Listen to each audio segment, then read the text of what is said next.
राधा संग श्याम नाचे, मैं भी नाचूंगा तेरे संग में। रास रचेगा गज में भारी, रास रचेगा गज में भारी, संग दिखाओ प्यार गिरन में आ गए हैं, आ गए। एक दिन वो भोले भंडारी बन के जगती नारी वृंदावन आ गए हैं, वृंदावन आ गए हैं।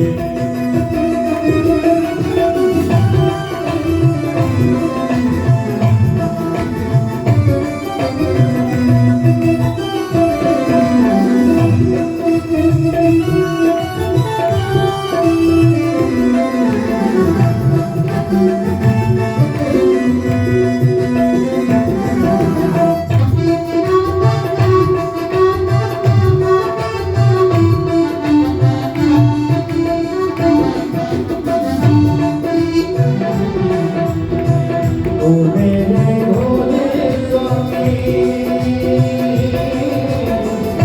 ओ मेरे भोले स्वामी, कैसे ले जाऊं अपने संग में।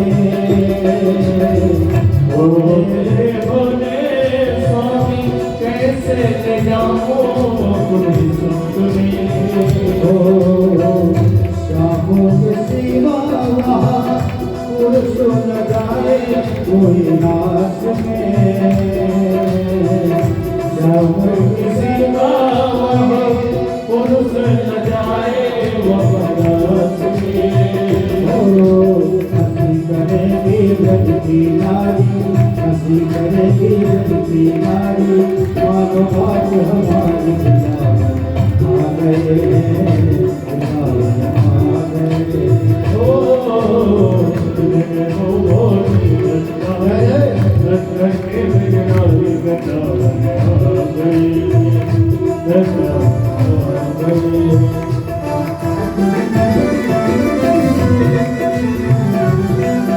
जय हो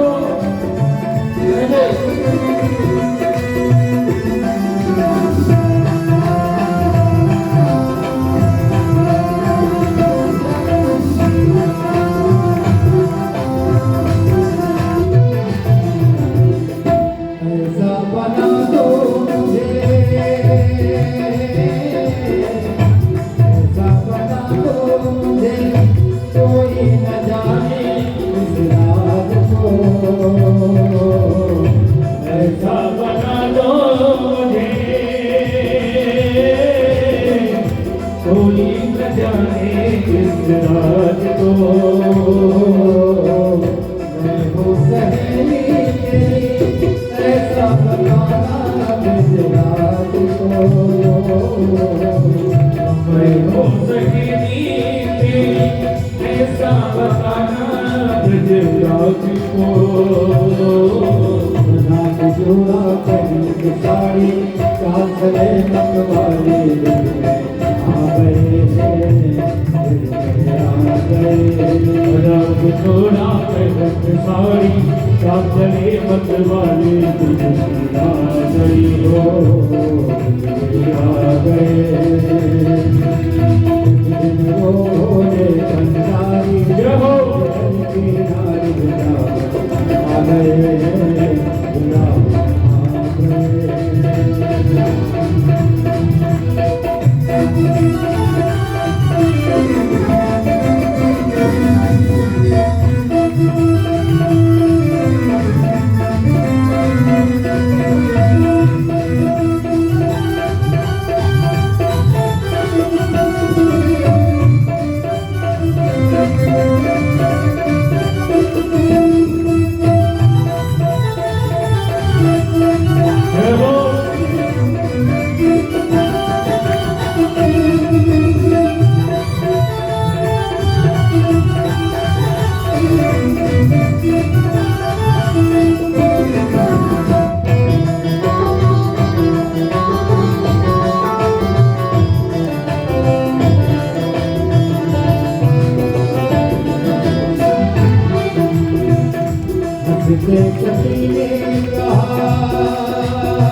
दिखाऊं इस रूप पे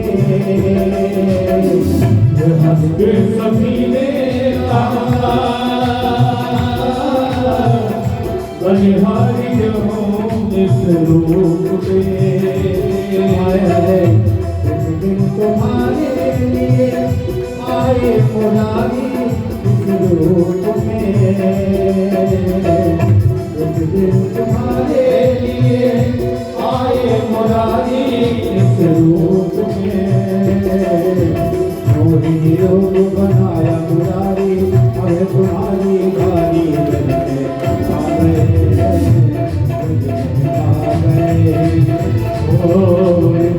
भोले भंडारी पंचर के नाम वृंदावन आ गए वृंदावन आ गए। आवाज यह कम रखो तो ज्यादा कम कर दिया। इस प्रकार से जो ऋषि महर्षि कर हजारों वर्षों तक तपस्या करते हुए ब्रह्म को प्राप्त न कर पाए थे, गोपी बन करके आए थे। जो वेद चाहे गान करते करते थक गई थी, ब्रह्म को प्राप्त न कर पाई थी, गोपी बन करके आए थे। आज भगवान रास के माध्यम से सभी के मनोरथ को पूर्ण किए। श्री सुखदेव जी महाराज कहते हैं कि राजन, जो इस चरित्र को श्रवण करता है, गान करता है, भगवान की कृपा से उसके हृदय संबंधी बीमारी नहीं होती। जिसको हार्ट अटैक कहते हैं, यदि गोपी गीत महाराज की कथा श्रवण गान करता है। श्री सुखदेव जी महाराज कहते हैं, ये महाराज 6 महीने तक चलता रहा, लेकिन सबको यही लगा कि अभी प्रारंभ हुआ था और अभी तुरंत ही संपन्न हो गया।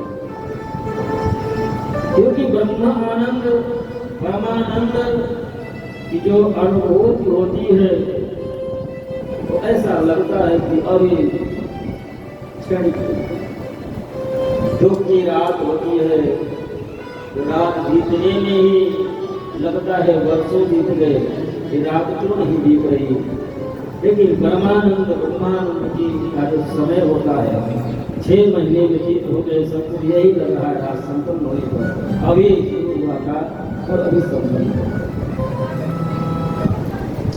शेष कपिल जी महाराज वर्णन करते हैं, भगवान की उम्र अब 11 वर्ष 51 दिन के हो गए हैं भगवान।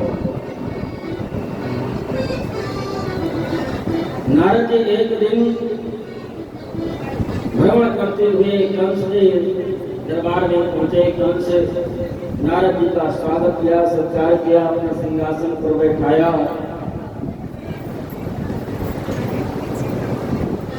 नारद जी कंस से कहते हैं कि तू कैसा राजा है कंस,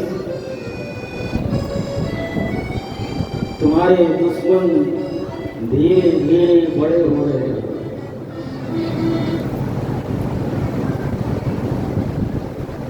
जिस कृष्ण को मारने के लिए उतना सट्टासुर, अभासुर, बकासुर, गिरावत आदि व्यक्तियों को भेजता गया और कोई वापस लौट करके नहीं आए, और कृष्ण अब 11 वर्ष 51 दिन का हो गया।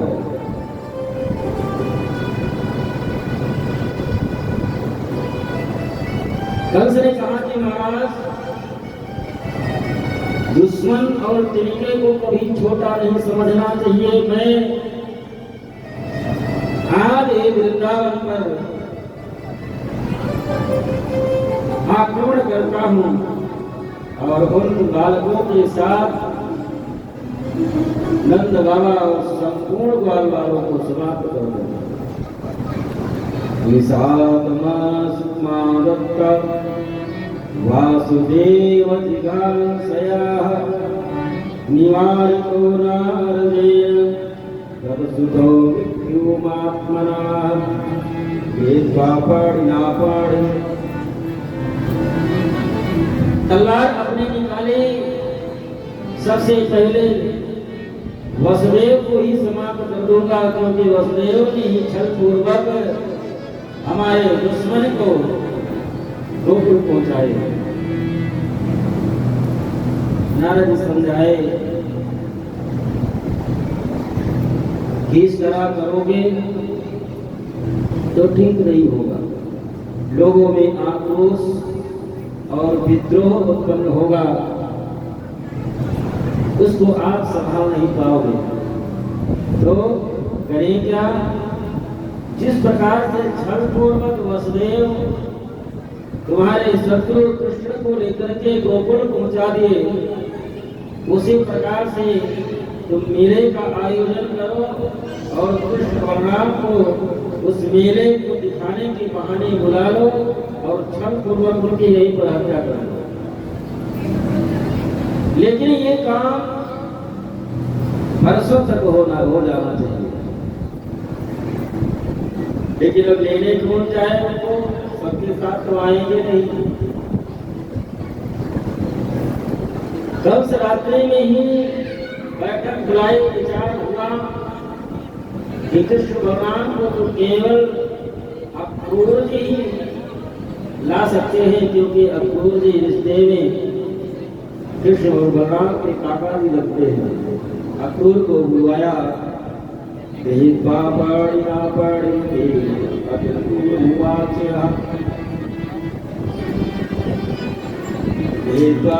ना पड़ी। कंस हाथ जोड़ा अक्रूर जी से कि जो मैं आपसे निवेदन करने जा रहा हूं उसको आपको करना पड़ेगा। हाथ जोड़े अक्रूर जी देखे, बड़े विचार करने लगे कि आज ये हाथ जोड़ रहा है, इसका मतलब हमको काल के मुंह में झोंकना चाहता है, क्योंकि नवन नीच गए अति दुखदाय जी अंकुश धर्म पूरक गिराय। नीचों की नम्रता थोड़ी दुखदायी होती है। कंस ने कहा अक्रूर तुमको सुबह वृंदावन में जाना है और वसुदेव देवकी के जो पुत्र हैं कृष्ण बलराम, मेला देखने के बहाने तुमको मथुरा में लेकर के आना है। अक्रूर जी ने कहा क्यों? कंस ने कहा कि जिस प्रकार से छल पूर्वक वसुदेव कृष्ण को गोकुल पहुंचाए, उसी प्रकार से जो मेला देखने के लिए आएंगे तो छल पूर्वक मैं उनकी हत्या कर दूंगा। अक्रूर जी ने कहा कि महाराज मनोरथान करोत उच्चैर्जनो दैवहतान् पूजयेतः शोकाभ्यां तथा विद्यां करोमि।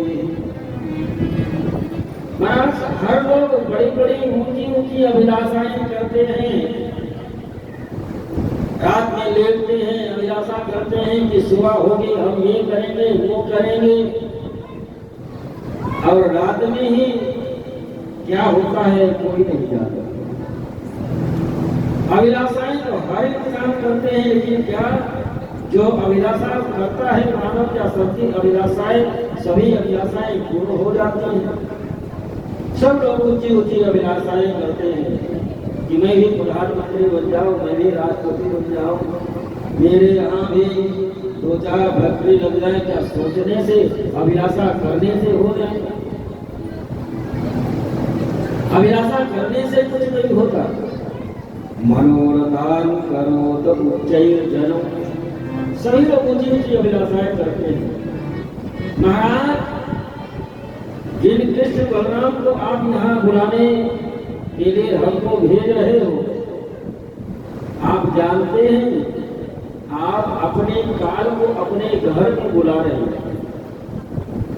आप जानते हैं कि जब वो 6 दिन के थे तो 1000 हाथियों का बल रखने वाले पूतना मुंह से गए और लौट करके वापस नहीं गए। शक्तासुर, तृणावर्त, अघासुर, बकासुर, वत्सासुर, हजारों दैत्यों को आप भेजे और भी साधारण कोई दैत्य नहीं थे, सब 1000 हाथियों का बल रखने वाले दैत्य थे। लेकिन वो लौट करके आपको समाचार देने के लिए भी नहीं आ सके। सबका संहार उसने कर दिया और उन्हीं को आप अपने यहाँ बुला रहे हो, उसी प्रकार से जैसे काल को आप स्वयं निमंत्रण दे रहे हैं। कंस ने तलवार निकाली, ये उपदेश देने का समय नहीं है, जो मैं आज्ञा दे रहा हूँ उसको करना होगा।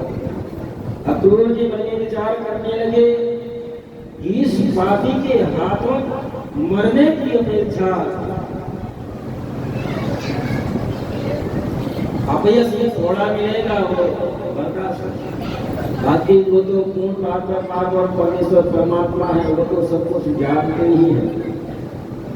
तैयार हुए, सुबह हुई, अक्रूर जी अपने रथ पर विराजमान हुए और रथ पर जब बैठे तो मन में विचार करने लगे। मन में अनेक प्रकार की अभिलाषाएं, मन में अनेक प्रकार के मन में विचार कर रहे हैं अक्रूर जी।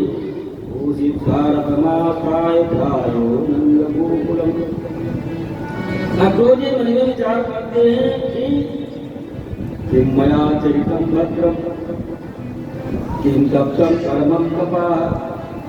अरे मैं उस ब्रह्म का आज हमको दर्शन प्राप्त होगा, जिनके दर्शन प्राप्त करने के लिए ऋषि मुनि भी तरसते हैं।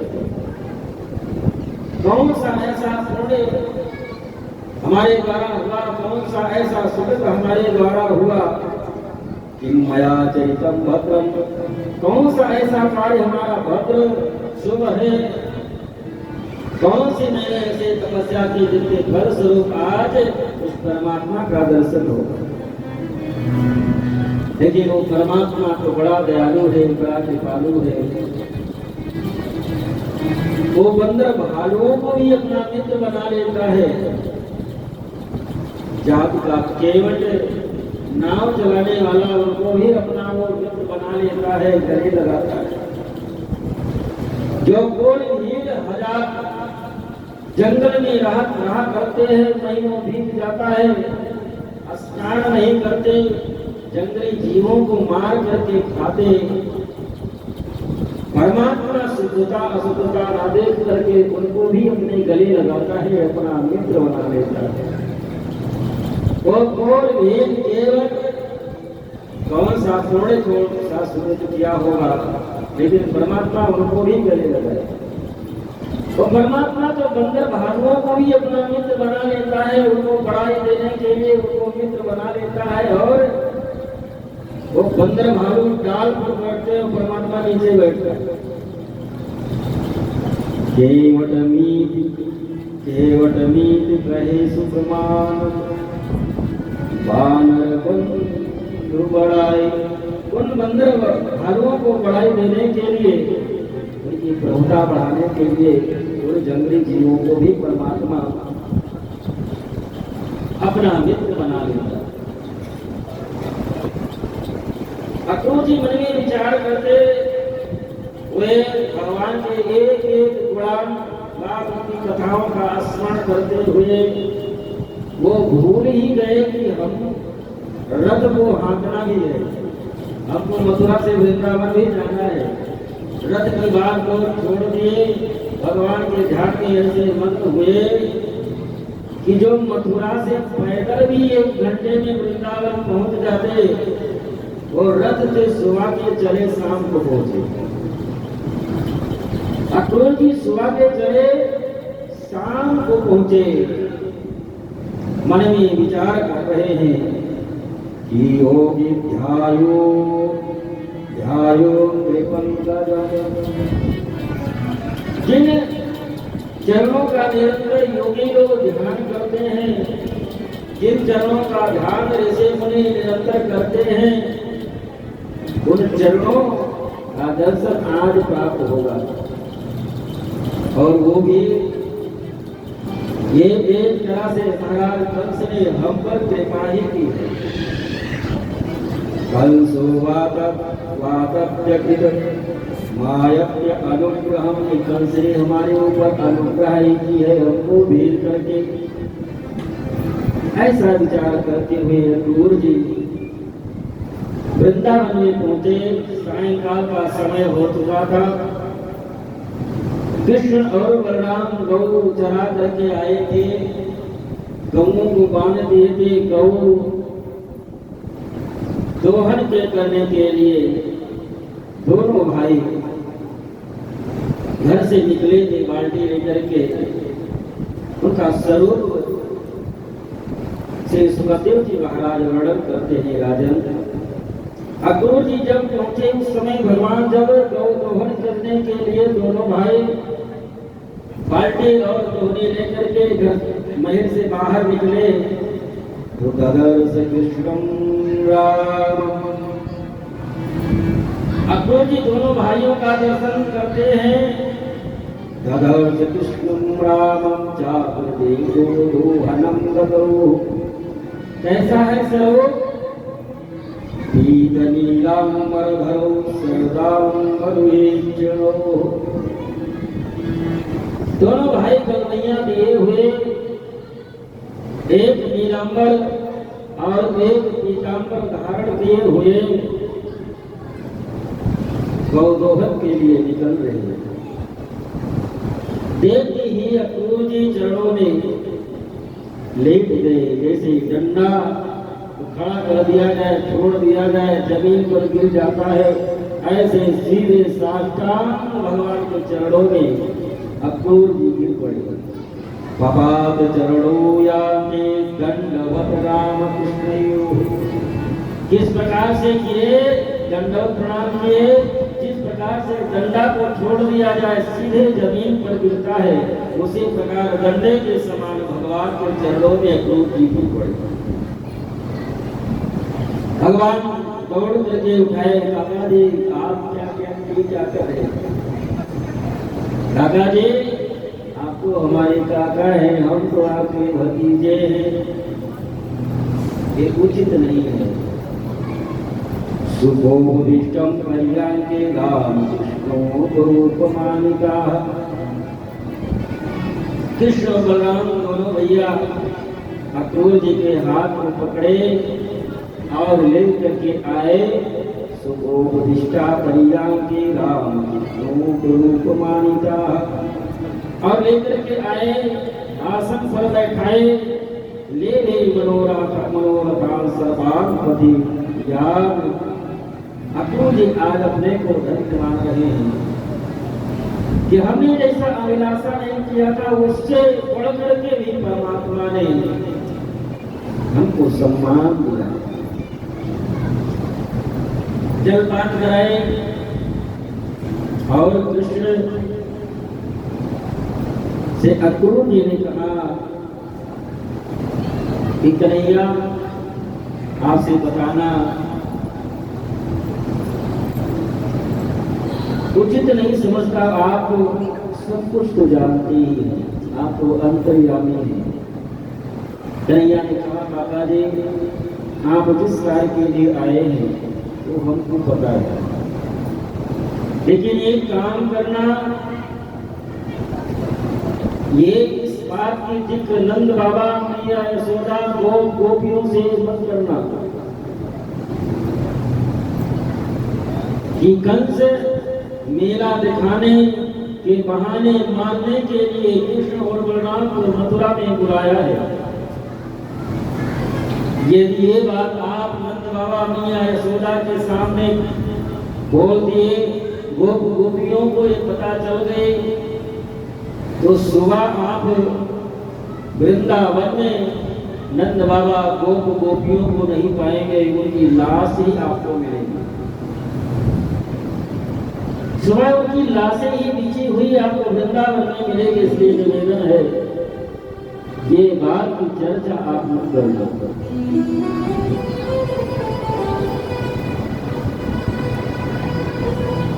नंद बाबा आए दूर जी से, दोनों भाई आपस में वार्ता करते हैं, वसुदेव कैसे हैं, देवकी कैसे है, मथुरा वासी सब कैसे है। एक कंस रूपी जो पापी जब तक इसका संहार नहीं होगा, मथुरा वासी तो दुखी रहते ही होंगे। दोनों भाई आपस में वार्ता करते हैं। अक्रूर जी ने कहा कि महाराज मेरे मेला का आयोजन किए हैं, इसलिए हमारी ये इच्छा हुई कि अपने बेटे कृष्ण बलराम को भी मैं ला करके मेला दिखा रहा हूं।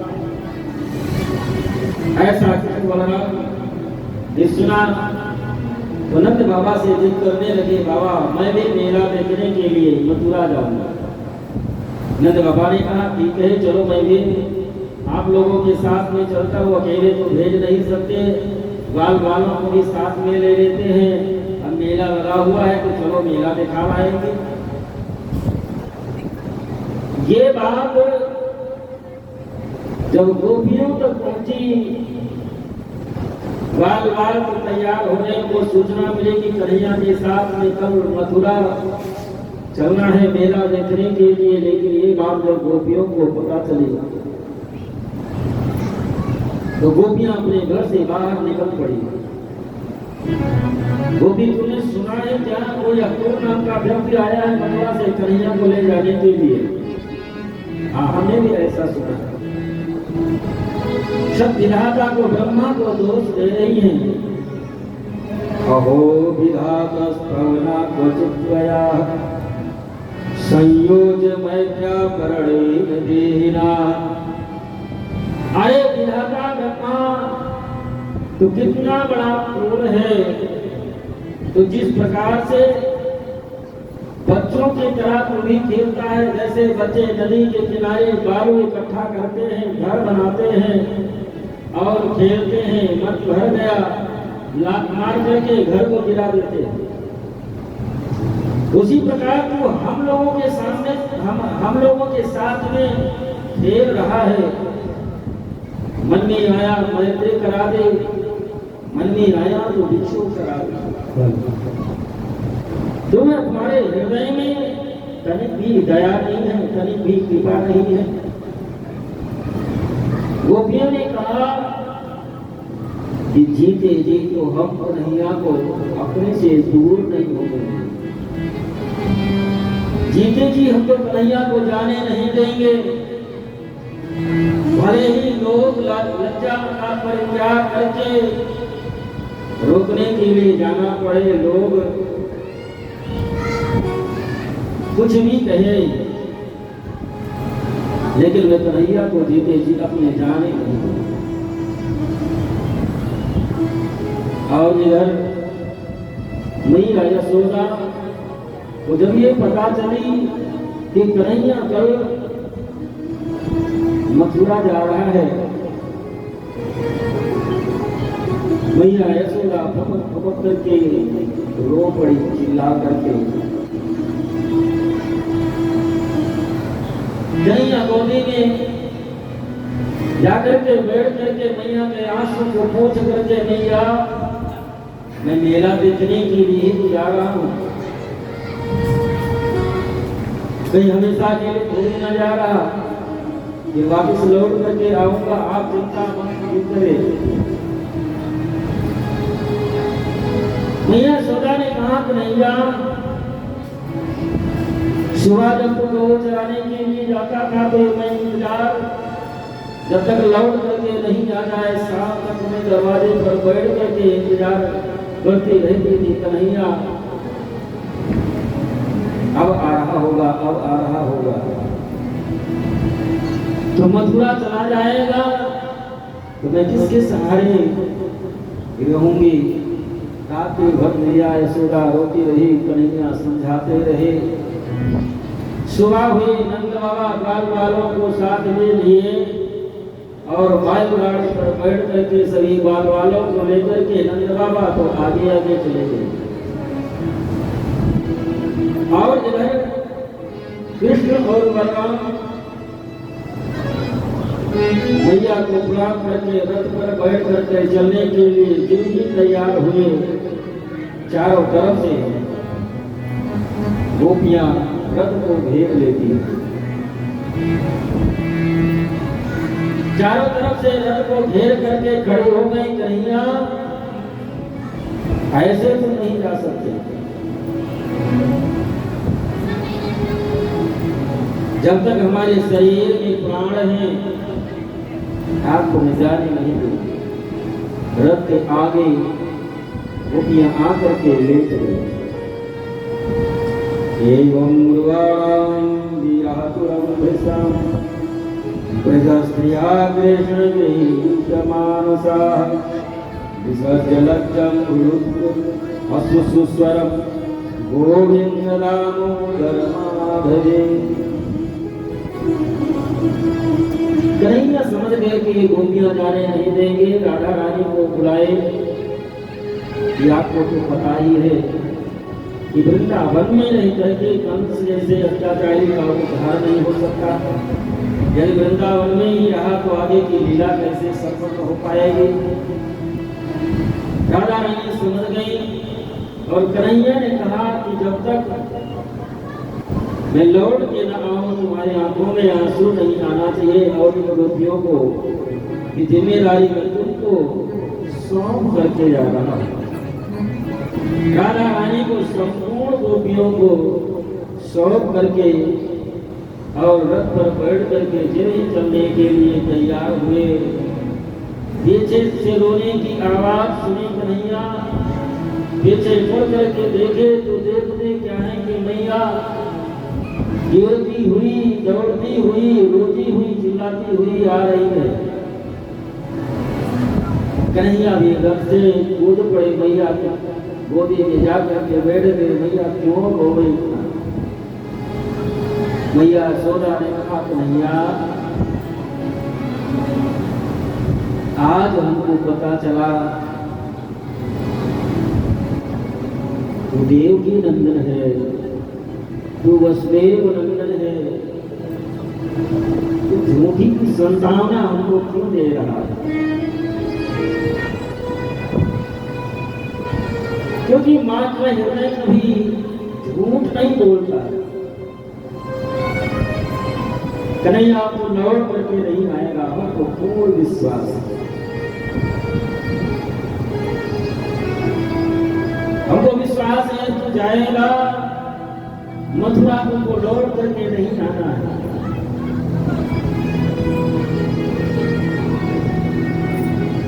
अब मैं ये सोच रही कि मैं अपने प्राणों उस शरीर में रखूं तो किस लिए रखूं, कैसे रखूंगी?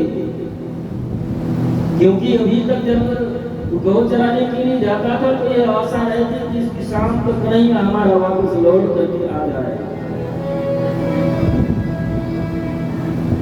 लेकिन आज तो हमेशा के लिए तो छोड़ करके जा रहा है। कन्हैया एक मटके के लिए तुमको मैंने वो वक्त जो काम दिया था उस बात को कन्हैया अपने हृदय से निकाल देना।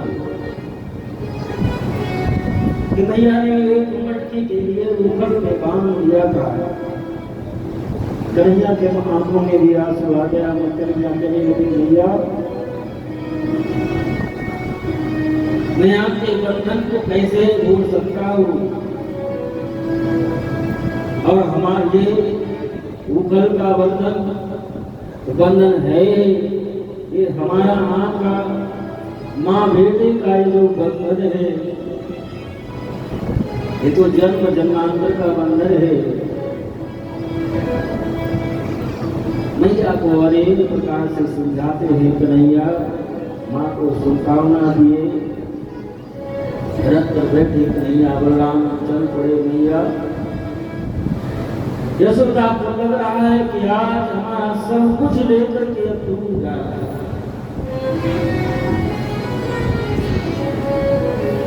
आज कोई आकर के कह दे कि ये जितना भी रात पात है सब ले ले, यहाँ तक हमारे प्राणों को भी ले ले, लेकिन कोई हमारी करने का तो वो सभी गोपियां माँ यशोदा रथ को देखते रहे जब तक हाथों से ओझल ना हो गया। जा रहे हो तो जाओ, ब्रज छोड़ कर सबका दिल तोड़ कर, प्रेम ऐसा कन्हैया नहीं पाओगे, नहीं पाओगे। जा रहे हो तो जाओ, ब्रज छोड़ कर सबका दिल तोड़ कर, प्रेम ऐसा कन्हैया नहीं पाओगे, नहीं पाओगे।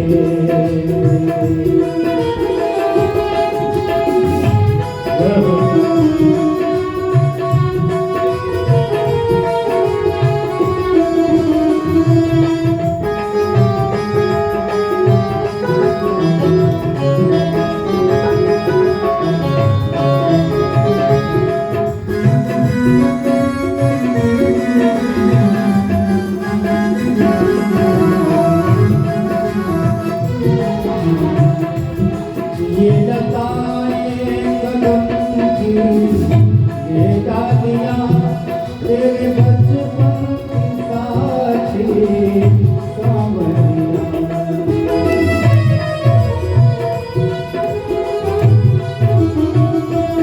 ये लताएं कदम की, ये डालियां तेरे बचपन की साथी सांवरियां।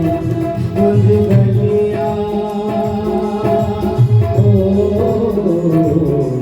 कुंज गलिया कहानी दिखा नहीं, दिखा नहीं। ऐसी गलिया कन्हैया कहाँ पाओगे, कहाँ पाओगे। जा रहे हो तो जाओ, छोड़ कर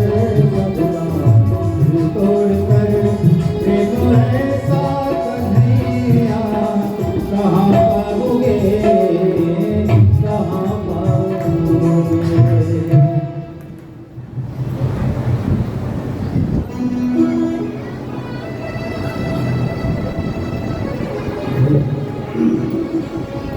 संपूर्ण गोकुलवासियों से विदा लेकर के कन्हैया चले।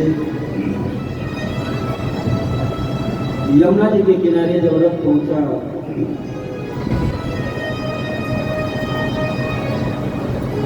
अक्रूर की रथ पर कृष्ण बलराम को बैठा तो दिए, लेकिन मन में ये विचार आ रहा है कि ये सुकुमार छोटे छोटे बालक 11-12 वर्ष के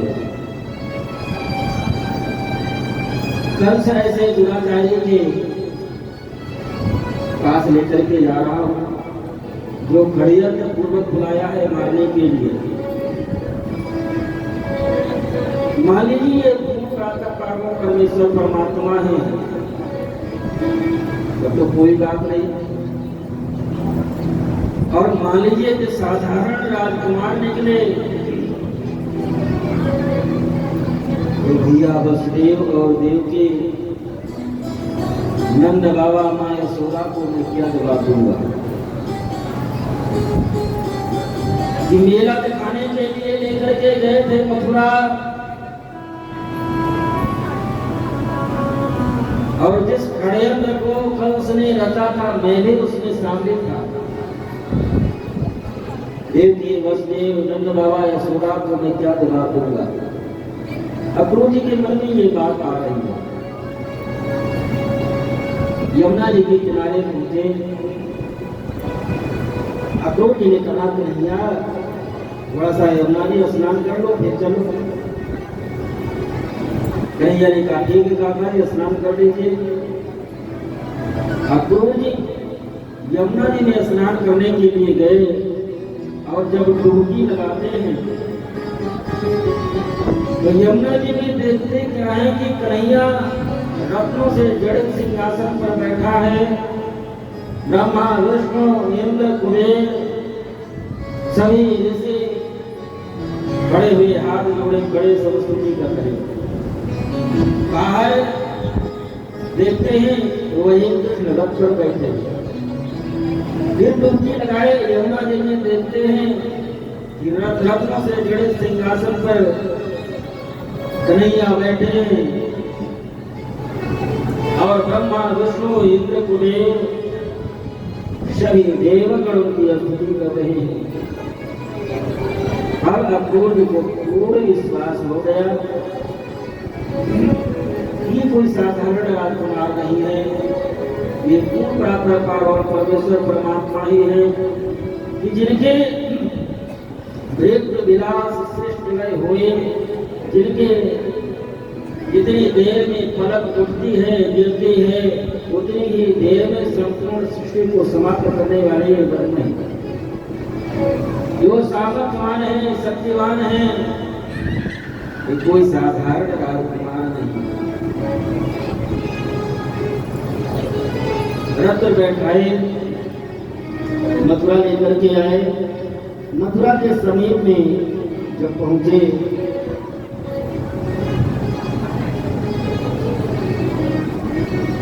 तो भगवान कृष्ण ने कहा काका जी अब हमको आप नगर के बाहर ही उतार दीजिए क्योंकि नंद बाबा और गालवाल यही कहीं बगीचे में रुके होंगे। नंद बाबा ने बाहर ही बगीचे में मिलने को कहा।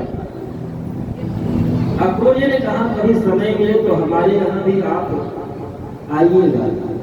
आगच्छयाम गेहान सनातन कुर्वोत्सजा सा प्रजा सा गोपालय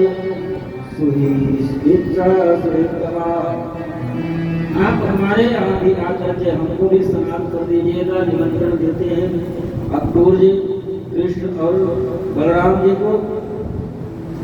और इधर कृष्ण बलराम को सभी बार बार नंद बाबा मिले। नंद बाबा से अनुमति लेते हैं कन्हैया कि हम लोग जाकर के मथुरा देख आए। नंद बाबा पहले तो मना करते हैं कन्हैया ये आपका वृंदावन नहीं है, किसी को सारे बोल दिया तो लड़ाई हो जाएगी। कन्हैया ने कहा कि साथ में जाओ, भैया भी तो रहेंगे बलराम जी भी रहेंगे। नंद बाबा ने कहा वो भी तुम्हारे सारे पर ही चलते। कन्हैया जब करने लगे तो नंद बाबा ने कहा ठीक है जाओ। सभी बाल वालों को साथ में लिए, साथ में बलराम जी भी हैं। मथुरा देखने के लिए चल पड़े। आदेवरसान शोभनस्य जब मथुरा में प्रवेश करते हैं तो संपूर्ण मथुरा में ये बात फैल गई जो कृष्ण आए हैं मथुरा में, जो 6 महीने के थे पुतना को मारे थे, जो सच्चासुर अघासुर बकासुर महाराज कंस के द्वारा भेजे हुए दैत्यों को मारे थे, वो कृष्ण आए हैं मथुरा में। भगवान का दर्शन प्राप्त करने के लिए, कन्हैया का दर्शन प्राप्त करने के लिए सब दौड़ पड़े।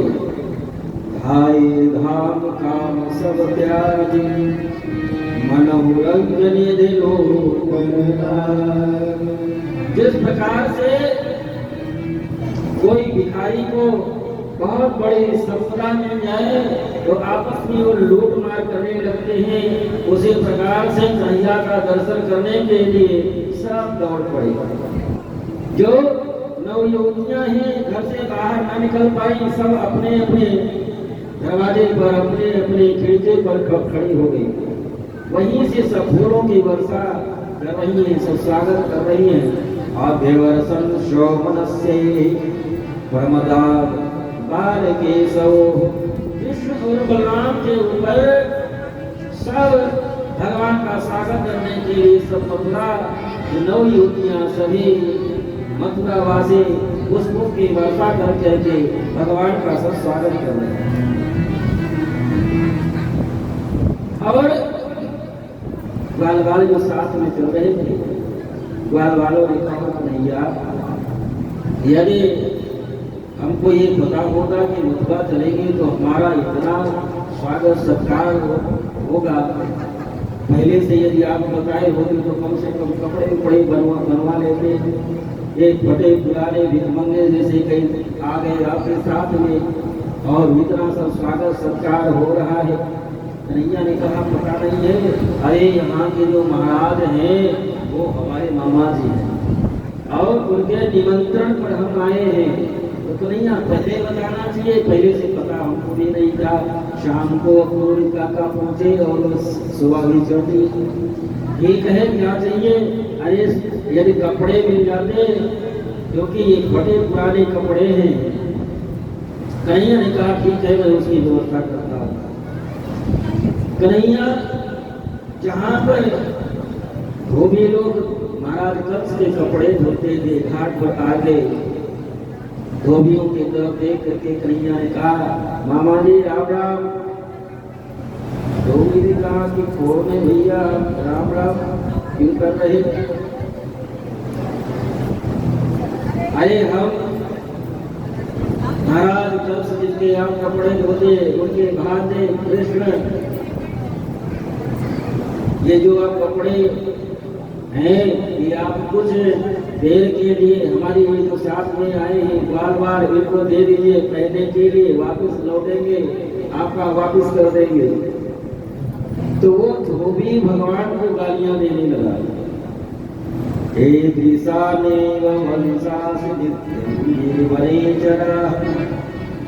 अरे जंगली गौ चराने वाले, बेजल की रोटी खाने वाले, फटे पुराने कपड़े पहनने वाले, आज तुम राजसी पोशाक पहनने का ख्वाब देख रहे हो। अरे हमारे महाराज जिसके लिए बुलाए हैं तुम दोनों को, वो हम पहले ही कर डालेंगे। और उठाया डंडा और भगवान की तरफ दौड़ा मारने के लिए। एक छोटा सा बाल भगवान की उंगली पकड़ करके चल रहा था। बाल ने कहा कन्हैया वो पूतना वाला हाथ इसको भी दिखा दो।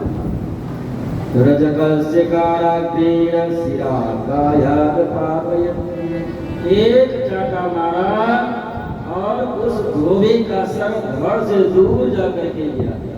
और वहां पर जो धोबी थी सब कपड़े छोड़ करके भाग खड़ी हुई है। पूतना को मारने वाला आ गया, सत्तासुर को मारने वाला आ गया, अरासुर को मारने वाला आ गया। सब अपने अपने कपड़े छोड़ करके वहां से सब भाग खड़ी हुई।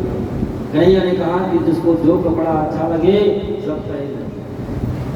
अब भगवान की उम्र जब 11 वर्ष राम की है तो उनके सखा भी ऐसे रहे होंगे 11, 12, 15, ज्यादा ज्यादा 16, 18।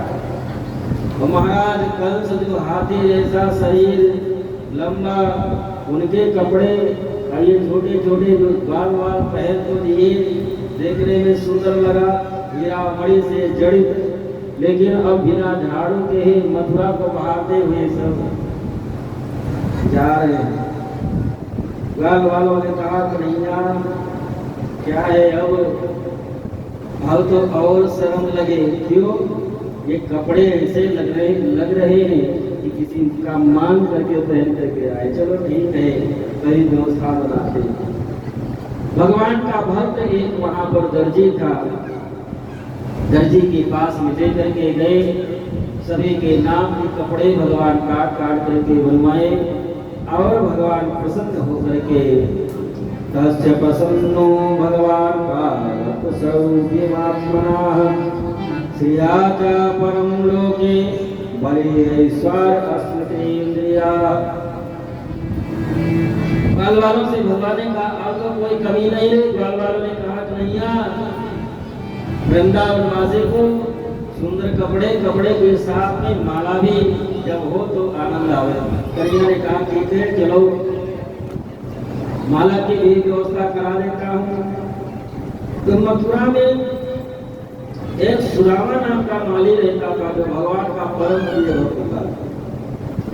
भगवान कृष्ण के 3 सखा सुदामा नाम के थे। सुदामा नाम से भगवान के 3 सखा थे। एक तो ये मथुरा वाला और दूसरा एक वृंदावन में रहता था बरसाने में, वो भी भगवान का सखा था, जिसको राधा रानी ने श्राप दे दिया था। और बाद में शंखचूड़ नाम का दैत्य हुआ था, जिसकी पत्नी वृंदा हुई। वृंदा एक तुलसी जी जिसकी पूजा हम आप करते हैं। शंखचूड़ की पत्नी जो वृंदा हुई, वो भी मथुरा में रहता था। एक मथुरा में सुदामा और दूसरा बरसाने में भगवान का सखा, जिसको राधा रानी ने श्राप दिया था, शंखचूड़ हो गया था। और तीसरा जब भगवान द्वारिकाधीश होंगे तो सुदामा नाम का राम, 3 सुदामा सखा भगवान कृष्ण के लिए। ये सुदामा नाम के मालिक के यहाँ भगवान आए। सुदामा बहुत सुंदर सुंदर माला बना करके बाल बालों को और भगवान कृष्ण बलराम को धारण कराया। तथा सुदामनो भवनो मालाकार श्रीमतुः ततो दृष्टा सा संस्थाय नाम से सावधि। इस प्रकार से माला भी धारण कर ली। और बाल वालों ने कहा कन्हैया थोड़ा सा चंदन भी मिल जाता तो आनंद आ जाता। कन्हैया ने कहा चलो ठीक है, चंदन की भी व्यवस्था होगी। और आगे जब बढ़े तो एक 3 जगह के टेढ़े सहित इतना रूप स्वरूप कि उसको देख करके मथुरा वासी सुबह सुबह जब किसी के सामने आ जाए तो 1000 गाली देते थे कि आज ये रूपा सामने आ गई, पूरा दिन खराब है। वो हाथ में चंदन का कटोरा लेकर के जा रहे थे। भगवान कृष्ण ने लिखा, अरे सुंदरी सुनती हो?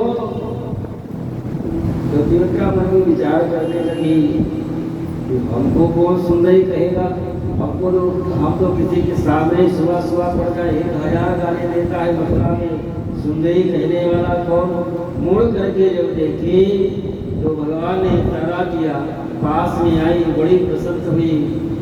सबसे पहले आप अपना परिचय, जो उसने अपना परिचय दिया, दास्यास्मि हम सुंदर कंस सम्मता दिवक्र नामा ह्यनुलेप कर्मणि। मेरा नाम दिवक्रा है, 3 जगह से टेढ़े होने के कारण मेरा नाम दिवक्रा है।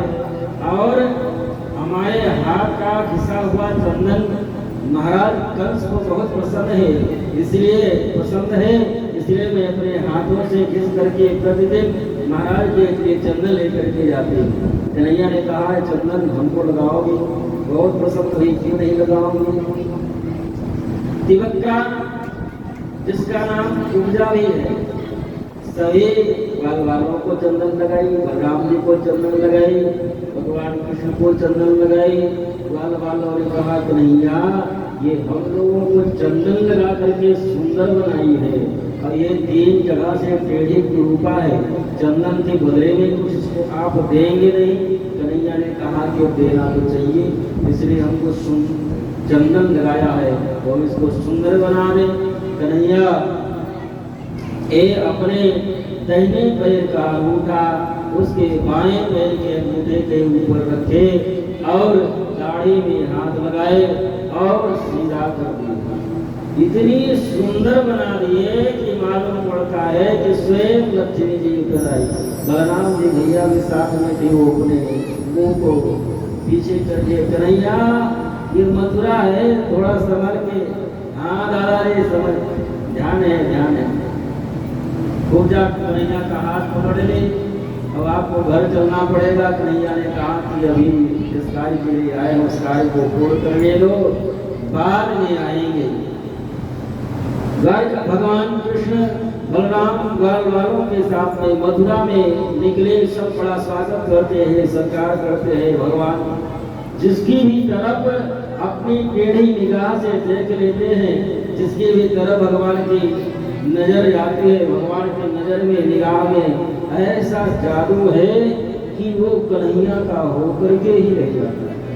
जादू भरी तेरी आँखें बिखर गई, जादू भरी तेरी आँखें बिखर गई, जादू भरी तेरी आँखें बिखर गई, जादू भरी तेरी आँखें बिखर गई।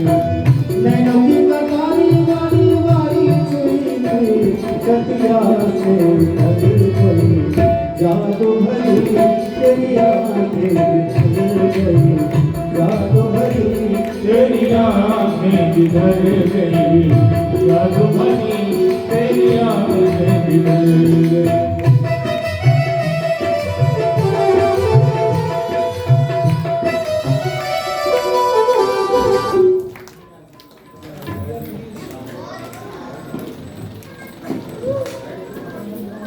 सीधी उठा दो सीधी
हेलो हेलो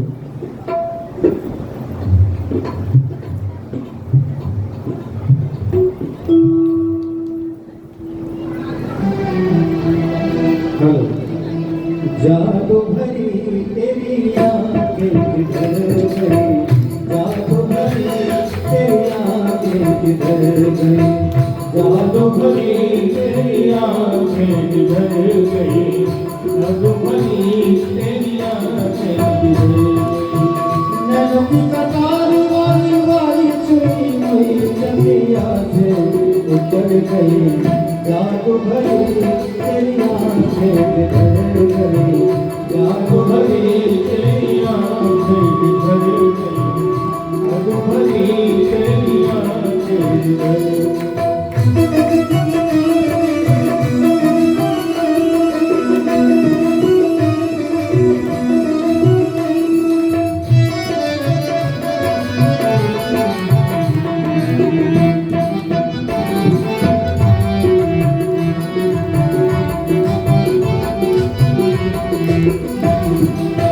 प्रेम की लड़ी अरे के दाना प्रेम की लड़ी अरे के दाना प्रेम की लड़ी अरे के दाना प्रेम की लड़ी अरे के दाना परस परी मोती से घर गई परस परी मोती से घर गई जादू भरी तेरी आँखें किधर गई जादू भरी तेरी आँखें किधर गई नैनों की कतार वाली वाली चुनी हुई तकिया से उतर गई जादू भरी तेरी आँखें किधर गई जादू भरी तेरी आँखें किधर गई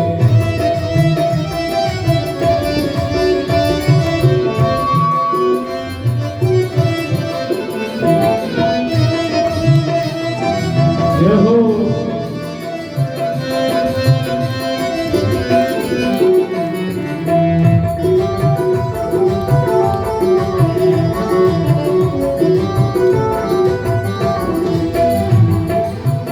अब पल पलक करत नहीं तारे अब पल पलक करत नहीं अब पल पलक करत नहीं तारे अब पल पलक करत नहीं हिल छोड़त जनो जान से निकल गई फिर छोड़कर जन जान से निकल गई जादू भरी जादू भरी जादू भरी तेरी आंखें जिधर गई जादू भरी तेरी आंखें जिधर गई जादू भरी तेरी आंखें जिधर ओ नैन कटारी वाली वाली मुड़ी मुड़ी नदिया से गुजर गई जादू भरी तेरी आंखें जिधर गई जादू भरी तेरी आंखें जिधर गई जादू भरी तेरी आंखें जिधर गई। कृष्ण बलराम ग्वाल वालों के साथ में संपूर्ण मथुरा वासियों को अपने निगाह से तिरछी निगाह से सबको अपने वश में कर लिए और इधर मथुरा भ्रमण करते हुए महाराज कंस के राजमहल के जब समीप में पहुंचे